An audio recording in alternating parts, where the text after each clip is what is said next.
Yeah, balanced game. That we had some really good quarters, in particular the second. I thought after our defense kind of settled in and we located some shooters in that zone, that it was pretty effective. Erica Porter had a really good night. I thought Mo Sharps was really efficient. Amy's solid as usual.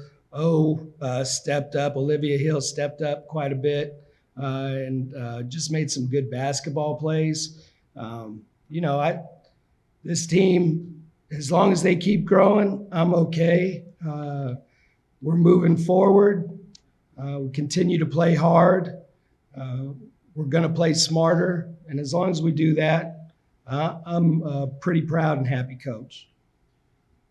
To shoot 55% from the floor, continues a really good trend of just putting the ball in the basket. Just kind of how big is that? And just, once again, I think a lot of assists tonight, a lot of extra passes, just offense is just, it looks really efficient here lately. It's good basketball. I mean, moving the ball and finding the player that's open for a good shot for that particular player is something we try to focus on and make sure that, the ball finds the right shooter in the right spot.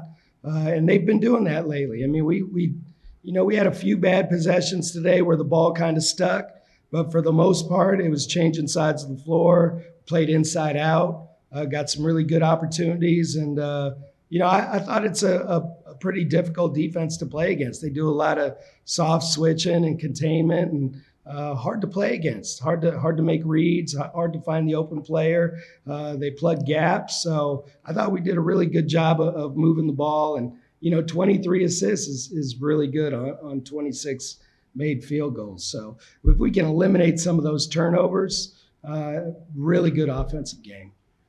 Erica Porter, 7 of 8 free throws. Yeah. Can you just talk about the growth she has made from the start of the season, from the free throw line until now? Because, these last few games, especially MAC play, she has obviously stepped up her game. Yeah, I think our coaches do a good job of trying to help her out. But I think it's the time that she spends in the gym. She's pretty much after practice every day. She's in there shooting free throws. It's got to be a staple of her diet because, she is a force inside and they do foul her. And that's got to be a part of her game that has to improve. But she's been doing it. And, it's a little unorthodox, but it's her style and she's comfortable with it. And as long as there's improvement, trending upwards, we're great with it. Was there any conversation you had with her at any point this season, listen, you're gonna get fouled a lot, you have to make free throws? Was there any sort of conversation like that? Yeah, there was more than one. There was multiple conversations, probably to her annoyance, but to her credit, she has put time in, she has put work in, and the coaches have as well. I think it was a 10-point game coming to the end of the third game. You picked up her fourth foul. On some nights, that's the kind of thing that can really change the complexion of the game. Yeah. It didn't seem like it did that at all tonight. How did you think everybody responded to the challenge of not having her on the floor for a little while? Yeah, I mean, that's a continuing trend as well. Somebody's got to hold the rope, stand in the gap, and help us out. She's a vital part of our team. I mean, that's a no-brainer. That's obvious. But when she goes out, a lot of that onus goes to Paige.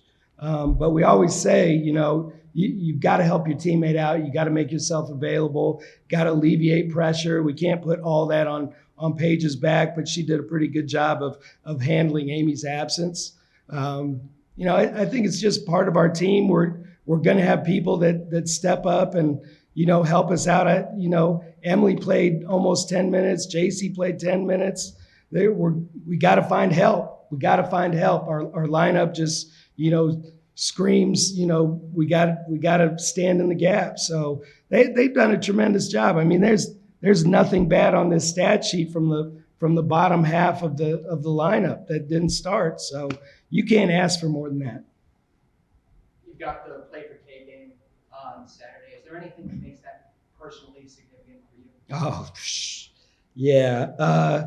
My mom passed from cancer, and my friend